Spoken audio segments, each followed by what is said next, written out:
And it's a great pleasure to present my work over here, and still I'm very enjoying, even though I'm very sleepy, because I must be on bed. It's about 4 a.m. in Eugene, in Oregon at this time, but I'll do my best to present. I'm Wonbae. I'm from Andrew H. Marcus and Peter Van H. Van Hippel Group from the University of Oregon. And so I'm doing a postdoc between these two groups. So I'm a joint postdoc. So today I'm going to talk about single molecule view of the functional protein complex of the bacterial phase T4 system. So, sorry, I forgot to put it in my list. We can see.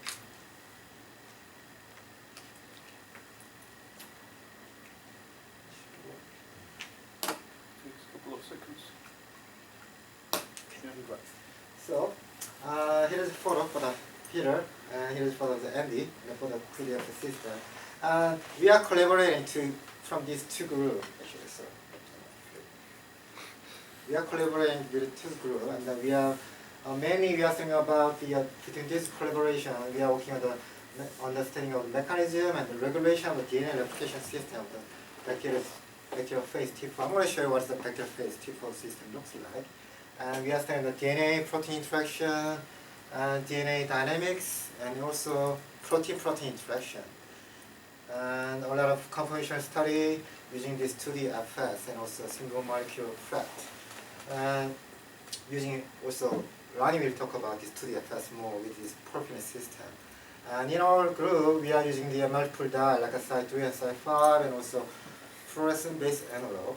So, and also a lot of conventional bulk acid. But today, my talk will be focusing on the single molecule FRET system. So how am I working with this system to study about this protein interaction.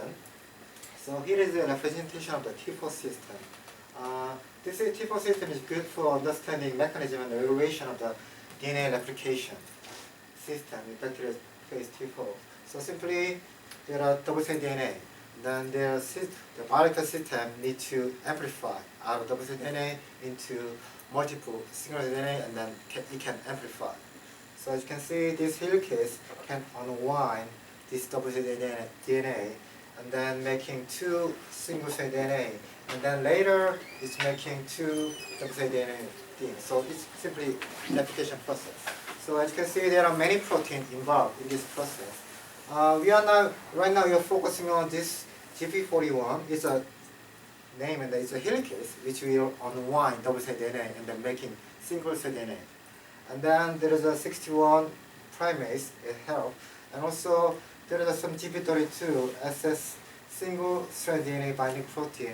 Is if the helicase unwind this double-stranded DNA, and then two single-stranded DNA is coming out, and then this GP32 is protecting the single-stranded DNA. So today, mainly I'm going to focusing on this GP41 and 61 on the effect of how they efficiently unwinding this double-stranded DNA using single molecule FRET technique. May I ask Sure. one question? How does it look? So it comes in from this side and it goes out from the other side? Or? Yeah, it's unwind this, and then it's unwound like that, and the two strand is amplified this way. Okay. You split them up, and then you. Yeah, a lot of polymerase, another proteins comes in and amplify using the NTP. So it's pretty much. Okay. What is the question of the study? Like how do So first question we had is how there are many proteins involved. So how these proteins interact to each other to unwind this double-stranded DNA properly. So and then what is their role and what's the mechanism? So what is necessary to unwind efficiently? So that is kind of our first question actually. So this is my way of understanding of the single molecule when I was starting my project when I was PhD. So I'm going to explain it the same way. So bulk to single molecule fluorescence detection. So here is we already know understand from the general chemistry. If you make a 1 molarity and for the 1 liter, it means in 1 liter there are these numbers of molecule, Avogadro's number. And then, but if you dilute to 1 nanomolar, it means this number is reduced, 10 to the 14. Still in 1 liter, there are many other molecules still there. But if you somehow can see the very tiny 1 femtoliter region, in that region there are below 1 molecule. But with our eyes we cannot see that. And usually we are using this kind of objective to see each molecule. And usually we are using the fluorescence to see that each molecule. And using this, and then so there are a lot of papers coming out these days using this single molecule fluorescence technique. And then as you can see, due to the technical advancement and also the detector and the objective, there are so many papers coming out these days using the single molecule fluorescence technique. So usually in our system we study of the DNA and protein, and usually this biomolecule doesn't fluorescence to be detected at the single molecule level. So this probe, which is called fluoroprobe or dye, should be attached to the biomolecule, like a DNA and the protein.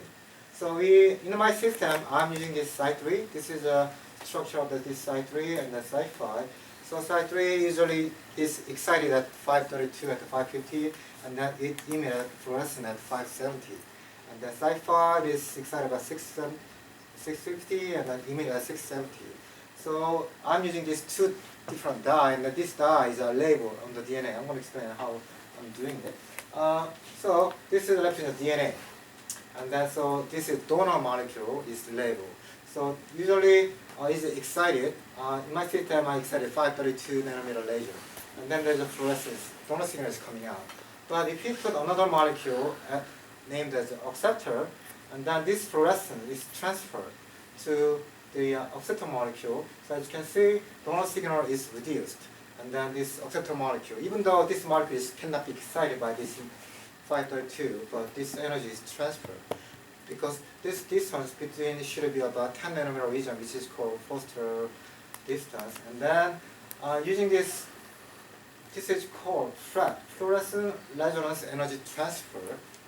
And then it totally depends on how they close to each other. And then, but depending on the interaction, they might be separated because of some biochemical interaction. In the case, this energy transfer is reduced. So you can see it's only 2 signals coming out, on the first 2 signals coming out. And then if you fully separated, in the case, there is no energy transfer anymore to acceptor molecule. So this is the main key of this how FRET work at the single molecule level. And this FRET work could be work at the bulk level, and also work at the single molecule level. And then depending on their configuration, some people using the APD and also using the imaging system, using CCD.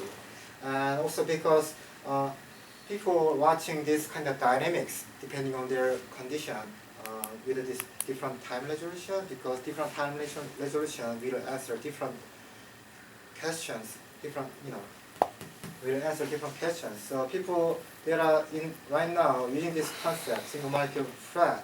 There are many research like DNA studies, RNA studies, and protein. There are a lot of DNA. And so in my system, I'm using DNA protein interaction. So simply, it is more explain donor and acceptor energy transfer. So here's the site 3, and I'm exciting them. And then it's getting excited, and site 3. And then it's coming down, and then it's showing the 560 nanometer fluorescence. However, if the acceptor is close by, the energy transfer, and then there is acceptor signal is 670. So usually in this field, single molecule field, usually this molecule, it could be there are 2 modes. It's fully diffusing or just immobilized. So this system, I use this system actually for my PhD. And as you can see, the molecule which the DNA, which is labeled with site 3 and site 5, is floating around in the system. And then we can watch the 2 different donor and acceptor signal at the single molecule level using 2 APD. And then you can see there are 2 spikes, which means that biomolecule has 2 probe, site 3 and site 5 at the same time. However, if there is only 1 spike, it's coming without any site 5, this acceptor signal, which means this molecule is separated, so it cannot be, there is no acceptor molecule. So, and then, but in this case, this using the imaging system, this molecule, the DNA is immobilized. So I'm going to talk about a little bit more detail about this immobilizing DNA, and then so the molecule cannot freely diffusing. So it's just fixed at the location that we keep watching it. So I'm going to talk about a little more detail because I'm using this system in my work. So usually this is a little bit detailed slide. So we are using the we are using the crust slide, and we are drilling them, and then we are cleaning process, going through the cleaning process, and then we are doing the amine, introducing amine, and then so there's some primary amine is introduced on this crust slide, and then we apply pegylation.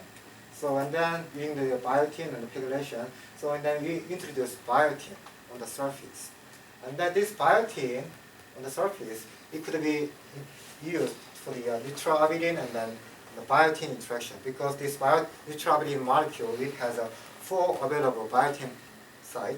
So as you can see, it can be bound on the surface. And then we are adding biotin modified DNA, which also has some fluorophore, like a site 3. And then you can inject them into this slide, and then you can immobilize on the surface. Or you can put also oxytocin molecule over here. So we are using immobilize this system. So like over here, and then we are connecting tubing to inject DNA, and then we are fixed with an epoxy to make sure it's a seal when you inject some solution. So and then we are injecting DNA and protein or some imaging buffer, so you can fill that up, this area.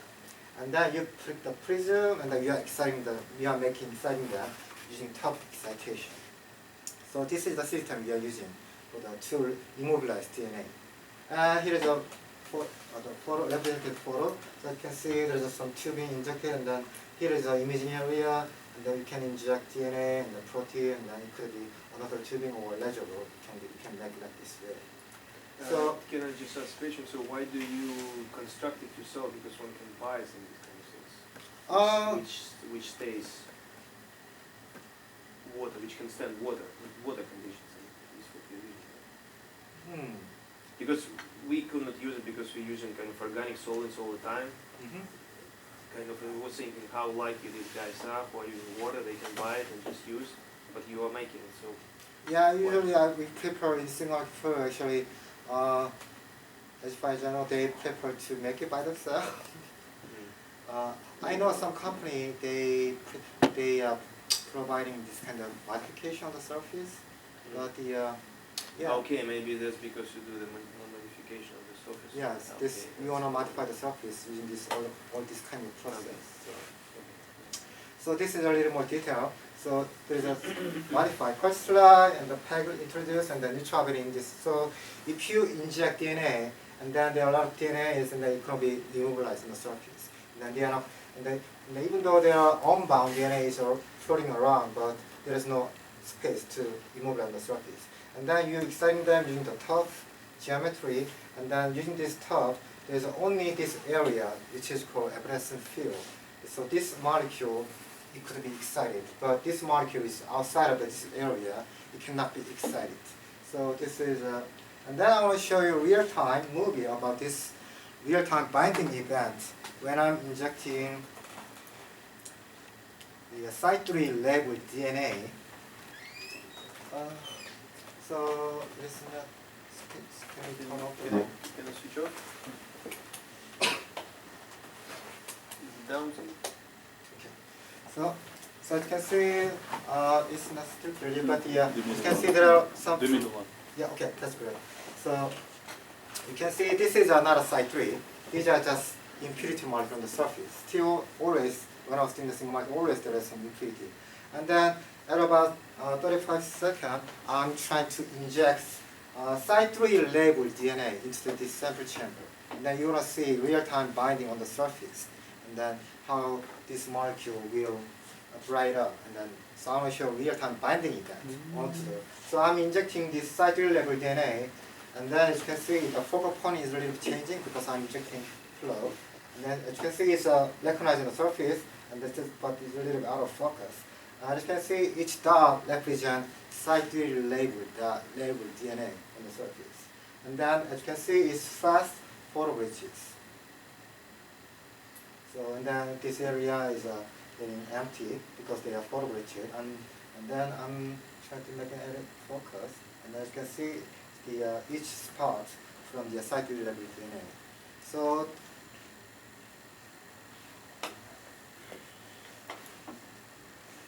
So sure. one quick question. You had events before you injected. You had some bright events as well. Are they impurities or it was? Yeah, they are impurities. They are Yeah, impurities. Okay. because again, because I didn't inject site 2 level DNA before, so it's always there is some impurity. So that's why we went through all these kinds of previous slide. I showed that steps for the cleaning. There are multiple cleaning steps because if I'm not cleaning enough, in the case always there are some impurity spot which is really brighter, and then if you don't have much experience, you're confused. Oh, there are some site 2 level DNA because always there is some that kind of impurity spot in the bright some. But the compared to site 3 DNA, site 3 fluorophore, the intensity is not high. So as I already showed in here on the movie, you can. Oops.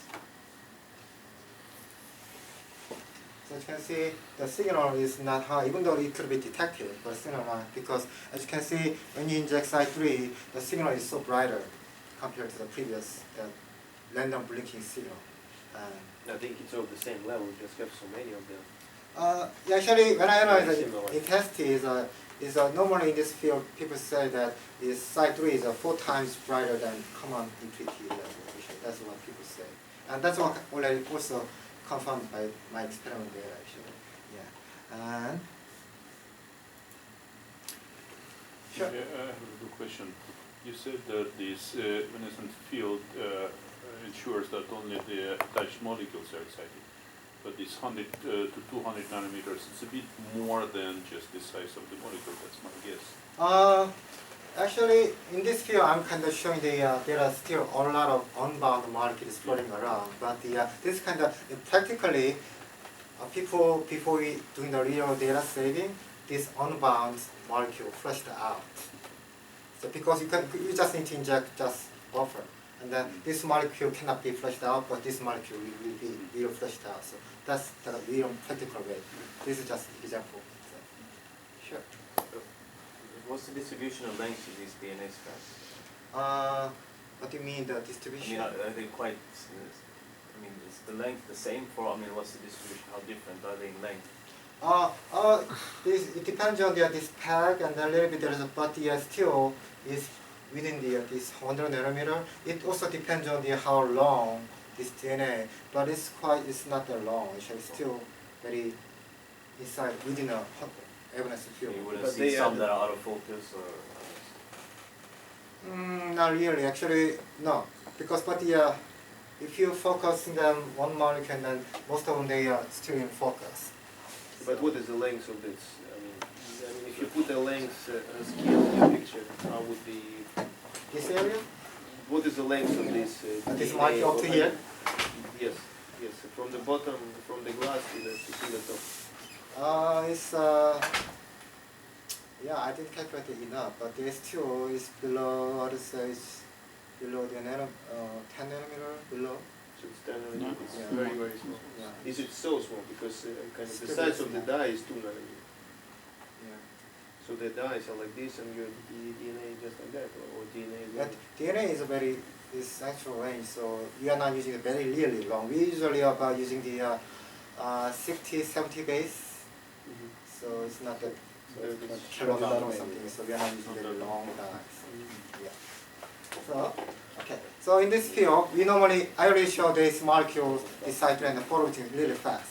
So to protect it, we in this area we normally using the oxygen scavenging enzyme to remove oxygen because oxygen is a well-known quencher.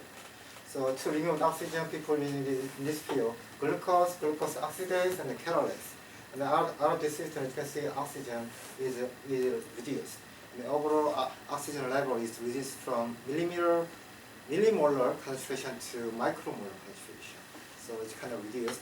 And then also we are using this Charlox, which means it's called anti-triplet reagent. So without this Charlox, there's a representation from this paper, from the Nature method. Without Charlox, as you can see, signal is blinking a lot. It's on and off, not formally photographing. But with the Charlox, it's because it remove that triplet state efficiently, and then coming down to the ground state, and then recycling efficiently. So you can see the signal is getting stable, because if you want to do the experiment, you want to make sure signal is bright and also very stable without fluctuating signal. So we are using this oxygen stability system, Trollux. And here's my final system too, because in previous movie I show one color, a real-time movie, and then, but in my system I'm using two color to study donor and acceptor. So we are using deciding them, it's the same, and then the molecule is labeled on the top. And as you can see, donor and acceptor color, and side 3 and side 5. And then these two signals are collected by objective, and then the blue and red color is coming down. And then we are using this second interferometer system to separate side 3 and side 5. So you can see side 3 signal is reflected on this dichrometer, and then it's heading to this way, and then heading to this way, and then coming to the CCD. And the but side 5 signal is keep transmitting as a red color signal, and then it's just going down. So we are using only one camera, EMCT, and then we are dividing half and half. So half of the area is for the side 3, the other half of the area is side 5. So originally this color should be overlap to each other, but you want to make sure so that color is coming from the side 3 or side 5, and then we are separating them spatially. So that's why you have this kind of mirror images. And then here's some photo of my system. So we are processing. So here's my real obtained images. So as you can see, we are using the one camera, and then the other one half of the area is for the side 3, and then the other area is side 5. So they should be correspond each other.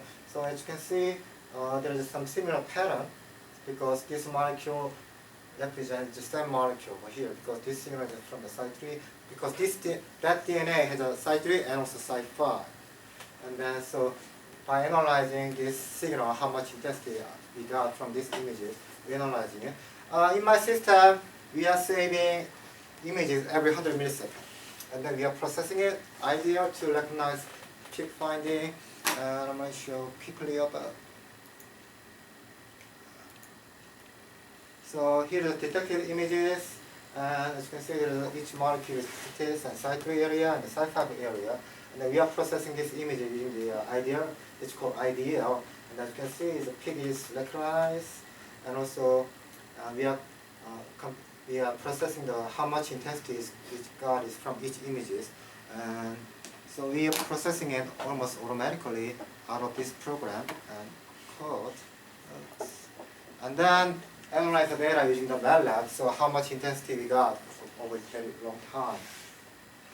And then using two color, I want to show another quick movie about this is the real time, and then I saved this movie just screen capturing of the camera, screen capturing of the computer images when I was saving this data. So here's a real time movie, and then you can see side 3 is there, and the side 5 molecule is part there, and then I'm moving to new area images, and then they got started to excited. As you can see, is this shape, which is a side 3, and then also very same shape of side 5. So it was only overlap, but it's separated like that, and then we are calculating how much signal from each here and how much signal over here, and then it can. So by analyzing these images, so we're calculating it. So here's the system we are using overall. So for the real science question, so in our so recently, so here's my coworker at another postdoc in our lab, and they are working about this pathway assembly of the T4 system. Like I mentioned, there are GP41, GP61. There are many proteins involved in this T4 system. So he studied about how to load. So which protein should be loaded to the DNA first to unwind this DNA efficiently. So in his system, he say his study at the bulk measurement, and he loaded GP41 and GTP, and so they are making hexamer helices over here, but this binding is not enough. But when he loaded another protein into the system, and then this binding affinity is increased, and then they efficiently unwound. So that's recently he studied and published it. So but when he loaded this different protein, GP41, GP61, all mixed together and then inject into the DNA, this unwinding efficiency was really low. So So out of this testing, this pathway assembly, which means this protein should be loaded first properly, and then the other protein should be loaded later. So that kind of pathway assembly is very important. So we apply this single molecule flat system to study, so which about understanding on this. So here is the my single molecule flat DNA. So I want to explain it. So our DNA is immobilized on the surface using neutral-abidine, and then the dye is internally labeled onto the DNA backbone. So side 3 and side 5. And then when we loaded protein, hexameric protein, because this protein is moving from the 5' to 3', so it's going to travel, and then it's going to unwind double-stranded DNA region. In the case, if we unwind, in the case, originally the distance between them is very close, which means there is a high flat. But if it's unwound, in the case, the flat will be reduced. So psi 5 energy, psi 5 intensity will be dropped, but psi 3 intensity will be increased. So that's our key instrument, our key of the experiment. So first thing I did is, okay, so usually when the helicase unwind the DNA, there is no this kind of dye system. So we want to study about, by inserting this dye internally at this, inside of the duplex, how much this protein will be, unwinding activity will be reduced. So simply we want to check this probe effect on this unwinding. So as you can see here, so my coworker, another postdoc, he checked at the bulk level, not at the single molecule level. So this red line represents unlabeled, which means there is no cyclin side 5, just all natural base. And then he checked how much it's going to be unwinding. And then also by introducing side 3 and side 5, and then this how much this unwinding will be reduced. And then it's kind of about roughly about 20% is reduced. But in this field, it's not that high. So, and then we check it. Oh, this helicase still going through, and then it's unwinding. And those are our question. And then at the single molecule level, I just want to check by introducing this, because I was not quite sure this system is working or not. So first thing I check is this signal. So usually without any protein, I want to see this represent the donor signal, and then this one represent acceptor signal. Because without helicase unwinding, always should be there is an energy transfer from side 3 to side 5. That's why there is side 5 is higher signal. So when I loaded DNA only alone, so which means DNA alone, so there is no helicase yet. And most of the signal, so almost 99% of the molecule is showing very stable, it's continuous fat transfer this signal. And then this y-axis represents how many molecules will show this kind of fat conversion. Because if the helicase unwind the double DNA, in the case this side 3 signal will be recovered because side 5 is getting far away, then there is no energy transfer. So I want to see this kind of how many molecules will show this kind of effect. And then this is I normally call it fat conversion events. And then DNA by itself, only 1% of them because of the photo breaching of the side 5. Because when side 5 is photo breached, and then side 3 will be recovered. And then this molecule, we watch this molecule about up to 2 minutes. And only 1%, a little bit various, but only 1% of the molecule showing that this kind of event. And then we loaded GP41, and then GP41, it cannot make a hexameric helicase by itself without GTP, and then it doesn't change at all. And then another case, GP61, just loading it by itself, it doesn't change anything. And then I'm loading it, so it is making hexameric, so introducing GTP, which is a red, yellow, and then it's making hexameric helicase, and then it tries to unwind by itself, but it increased marginally, but it doesn't increase much. And then, but after that, I loaded GP61, which is a primase, and then this unwinding efficiency is increased a lot in this condition. So and then so simply this data telling me about this how properly this different protein should be loaded to unwind this DNA. And then this is another case. In this case, I mixed GP41, 61 all together, and then injecting into the sample chamber. And as you can see, I'm seeing this kind of aggregated images. And then, but if I load it sequentially, load it CP41 to sample chamber, and then load it to the 61, and then I didn't see any this kind of aggregated spot. So which means this assembly protein loading is very important. So you have to load it sequentially, not mixing it. So and then another question is, I want to tell you about GP16 effect. It's really GP61 is huge effect on winding. So on this time, I didn't load it, GP61. GP61 loaded at this time. And then as you can see around this time, there's a lot of molecules still there, which means if this protein unwind this DNA efficiently, in the case, this number of the molecule should be reduced. Because site 3 is not immobilized on the surface. Site 5 strand is immobilized on the surface, but complementary site 3 is immobilized. So if the helicase on 1 indicates site 3 molecule should be flow away, the site 5 cannot be excited by 532. So this number of molecule on the surface should be reduced. But at this time, by itself, it doesn't change it much, which means the molecule is still there. But when I load it specific to 1, oops, and then as you can see, this surface number of molecules getting reduced after loading GP61. And then, so at this around this time, as you can see, most of the molecules gone away. And then another thing, when I was doing the experiment, I was interested in, okay, there are a lot of molecules there, and then this molecule will show fat conversion event, which means there's a really unwinding is happening. So when I analyze it, as you can see over time, this fat conversion event was increased over time when I was loading GP61.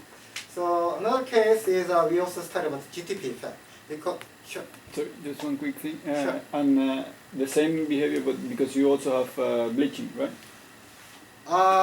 Bleaching, so as I mentioned previously, Or just by this mixture that you use, bleaching is, yeah. bleaching because only 1% of the molecule showing that in our case.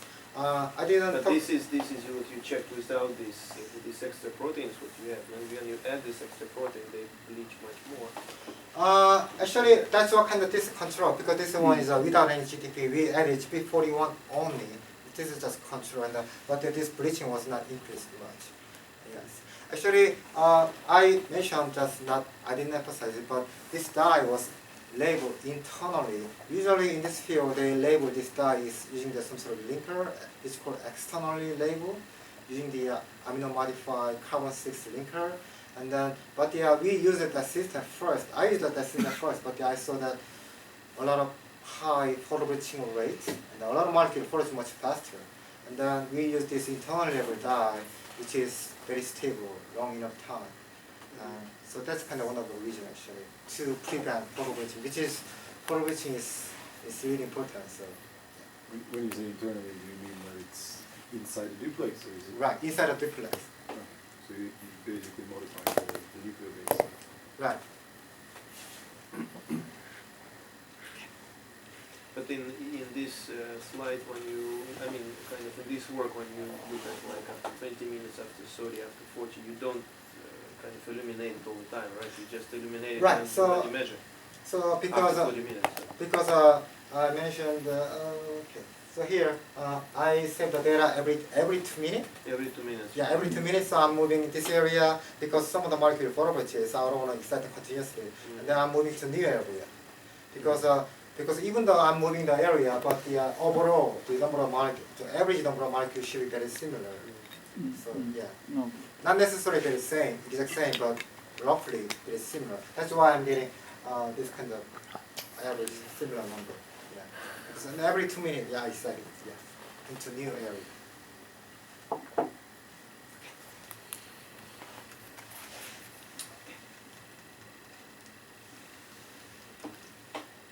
And then I check the GTP effect because this helicase using GTP to unwind double-stranded DNA because GTP is called GTP or ATP hydrolysis. And then so we want to check out how GTP will be affect on this helicase unwinding. And then so as you can see, GTP is when I use 6 micromole and 1 millimole, 3 millimole, 5 millimole. This unwinding percentage will change heavily. When you use a lower amount of GTP, then this track conversion was about 20%, but And also another thing is important analysis. When I use a lower amounts, this because side 3 is should flow away completely after the unwinding. Because I'm gonna emphasize that's a little more time by showing the DNA contract. Yeah, over here. Here case will travel along and then it's gonna unwind. In the case, side 3 strand is not mobilized on the surface. It should flow away. And then this strand is continuously mobilized on the surface. And then if the helicase unwind perfectly, in that case, side 3 should be disappear completely. However, depending on the GTP concentration, we saw this side 3 signal is recovered. And then, but still, side 3 is there. It means this helicase partially unwound the DNA, and then it didn't finish the unwinding. But when you use a higher GTP concentration, and then you can see side 3 signal is recovered because side 5 is go away, and the side 3 is getting, and then side 3 eventually flushes away, and then that's why it's gone. And then it also, this kind of signal pattern was affected by GTP concentration. So we are able to study, and also we calculated how fast this helicase will go through that DNA. This is the unwinding time, and then when you increase the GTP concentration, this unwinding time was reduced, which means it goes faster without much stopping. So now here's the conclusion. So using the single microfluorescence studies, we was able to study about the mechanism of this protein, the primal jump function, and also we were able to study primase GP61 effect, and also GTP concentration, and we were able to study of the assembly pathway to make properly functioning protein work. So, and education on this part, I do have a few more slides for the brief introduction why we are working on. Okay, I'm gonna keep going. This is a few brief slides, brief report about. Also, right now we are working on this study about understanding GP32. This is a SS DNA binding protein, and how. So we are understanding how it's binding and what's the dynamics after binding. So that GP32 is binding only single-stranded DNA region. Then it requires 7 base to bind.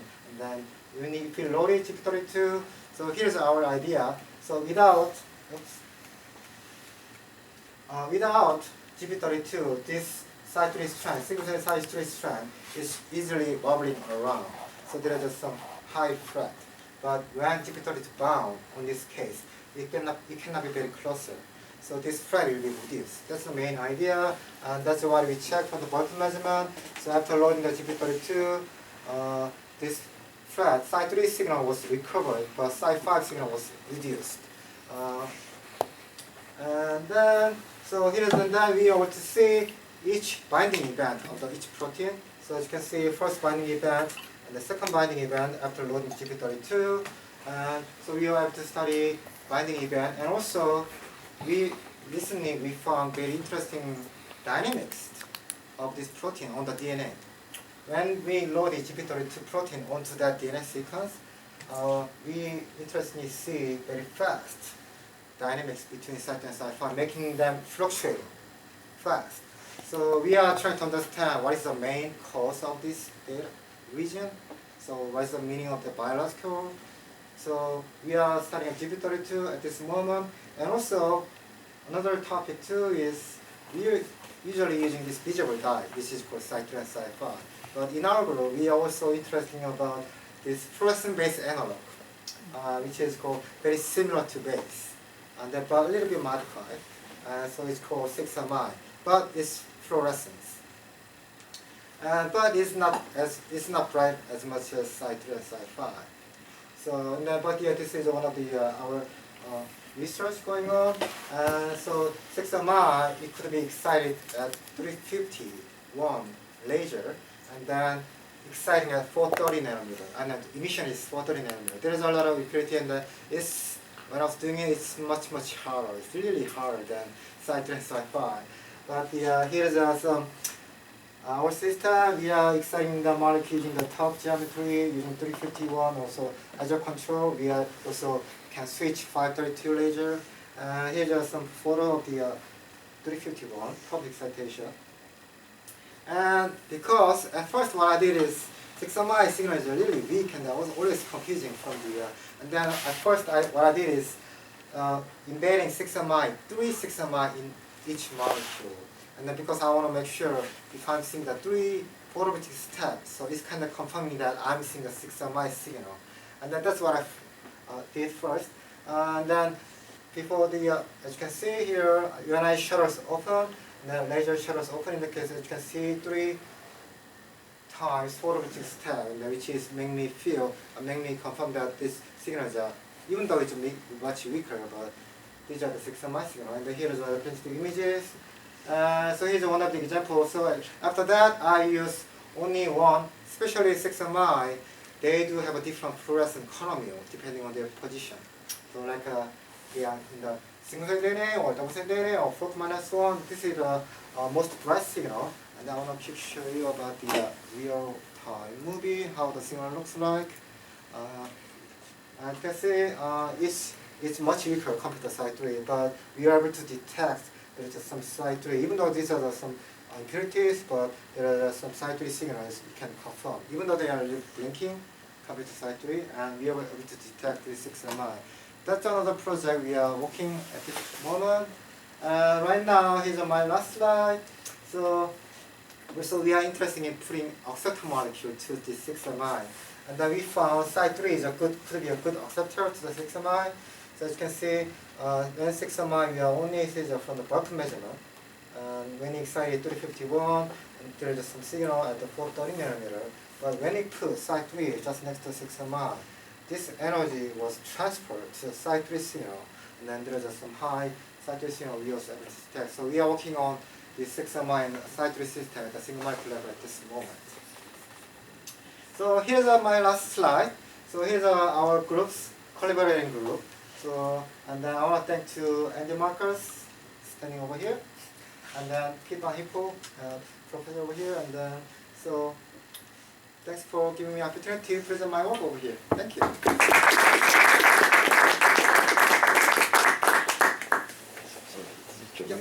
I have a bit nasty question. So your first part, why do you need single molecules there? Because you can do most of it, not all, but 90% I would say, just by looking at the bulk spectra. Yes. You look at the fluorescence spectra, Yeah, I mean, how many events you have, it's just the kind of intensity. So what do you learn when you do it at single molecule level? Yeah, I mean, so I asked that kind of question to myself many times. I was in the PhD and then also reading a lot of many books and why at the single molecule level? I like this more easier and then make sure so whatever, and then it's more confident and then because single molecule sometimes it's really confusing initially because it's complicated too. It takes more time to do it. But later I realized that like I showed about the previous difficulty experiment, which is side 3 and side 5 is fast fluctuating. Actually, just one of the example, I was thinking that is DNA is migrating on the protein is migrating on this short distance. But when I'm thinking about this, because if I'm studying this kind of, if I want to see this kind of thing at the bulk level, I'm not going to see this kind of effect much. Because when also I kind of agree how other people say that you can extract more detailed information by doing the single molecule. But at the same time, it's more complex because there are so many, you cannot understand about 100% what's going on because there is some random thing and also people say there's a heterogeneous event. So, but I still like a single molecule because you can see more details actually. No, I mean, I like single molecules too. Obvious. Well, I would say that maybe to really measure in what is the kind of how many of these DNA gets unwind, it would be easier to do it in ensemble. Actually, because then you can have a very good, really very kind of accurate numbers. But if you want to know about the details, how it happens, not really how many, but how. Yes. Then it's in molecule. Yes. So kind of more detail, kind of mechanism, understanding. So because when I was doing this, one of the data is I saw that some of the protein is some of the helicase unwind the DNA, and then this signal is not unwinding fully. It's kind of coming back, Yeah. which means re-annealing. And then this protein unwinding again. And then I'm thinking that kind of event, what's this? But I'm thinking because that kind of event, I can see it from single molecules, which means much more detail. But even though that kind of event is not a major, but still I can see that kind of minor probability still. That's kind of power of the single molecule. Yeah, sure. I'm not so familiar with how this DNA works, but you said that sometimes you see the signal from the psi 3 come back, and you attribute that to they're not fully separated. Right. But is there any possibility that if you separate a strand that it could recombine with another open strand? Or I mean, can they, once they separate, can they migrate through and recombine with other Yeah, individuals? that's possible actually. It depends on I would say it depends on your system configuration. If you apply system continuously, in the case the chances might be low, re-annealing. But yeah, maybe if you stop flow, in the case if this we are thinking about it, that kind of question. When after fully unwinding, and then this separated strand is floating around the solution, and then rebinding to another molecule. Yes, that's So possible. you would see a similar effect that once the site 3 goes on, you would have it come back on. Not, but what is the chance that Psi 3, Psi 5 will be together again if they are annealed with some other Well, DNA? but they But are they're fixed engineered to be position. the right? same length, right? They like to be together. So if you have If they one, do. if it's But yeah, that's if possible. they're already attached, maybe yes. it's But complementary. The Yeah, that's question possible. is it what exothermic or endothermic reaction? Or even, I mean, they don't they have just to slide away. anneal, they can, No. I mean, if they just No, pass they- it. This is the unique close sequence. They can only put in the But you would see it on another molecule. If you are looking at one spot, then you won't see the comeback. Well, I mean, if it goes away and then something else comes back, Yeah. it's the same one. If one is attached, then you see it on that one. Yeah, that's possible. Yeah, one. It looks like there are so many things that need to come together to give a signal or to see the straight conversion. You had GP41, GP61. Blah, blah, blah. Yeah. And also, I guess this is some sort of a natural system, or it is just. Do we have such things in our body, or is it just? no, we don't. We don't. Yeah. Because here it looks so much probabilistic that if you do things a little wrong, it will not work, because there was a particular sequence of things that happen. Okay. So in our body, does the things have to follow the same sort of sequence? Oh, that's the kind of thing we are not to understand. So I think it's very similar. I think personally, I think, but I don't know if the human. But yeah, I think it's because one of the big reasons is because we want to understand how this different protein they are kind of attracting each other to make it work properly. But yeah, it's generally is yes, that's true actually. It's So if properly something goes wrong, does it affect our other things like cancers or getting? I think yes, but it's kind of a little bit beyond my knowledge. But you work with a glove, right? Just to avoid this.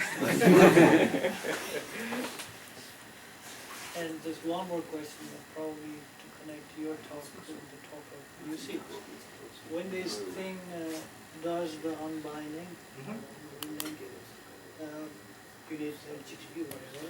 Actually, yeah, that the helicase is called, it's kind of, this helicase is called as a motor protein, and it's kind of motor, like a car.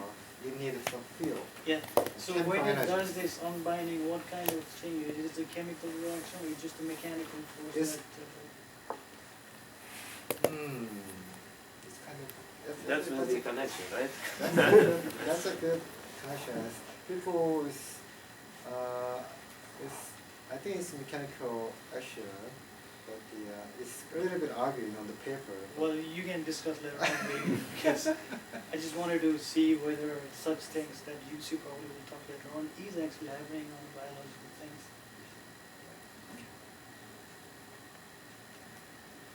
Just last small thing, just Sure. out of curiosity. You're making a synthetic base analog. So like, there's a number of these ones already on the market, I suppose. They're also much greener than this. But is there some? Do you have huge problems with, for instance, which exact neighbors do you have? Like normally, I know for a lot of these nuclear-based analogs, there's a huge issue that maybe your neighbor is a guanine, or if it's an adenosine, you will see completely different quantum efficiencies. That's a good question. That's a great For the question. dye. Yes. For the dye. Yeah, that's a great question. Actually, I had a problem with it a few months ago.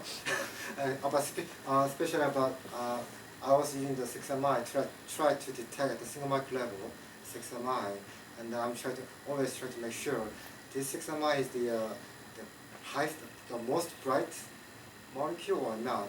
It does signal its columnar is affected by the neighbor base. And so simply to your answer is guanine is quenching. If there is a guanine is next to each other, it's quenching a lot. This usually happens. Yeah. That's your answer. And then we put T group as a T base. And then we using the T6MI and TT.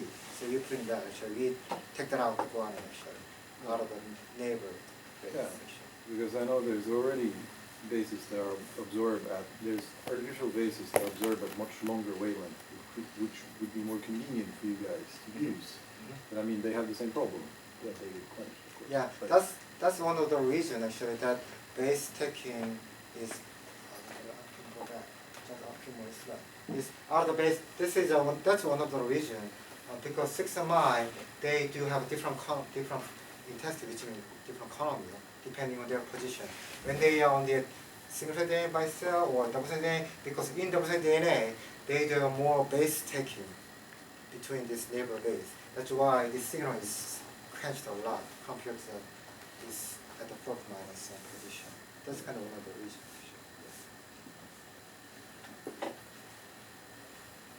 Okay.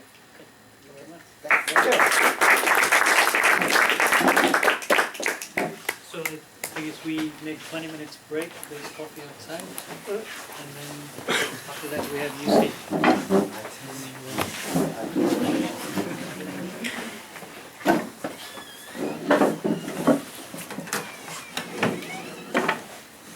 Like you're suspecting something.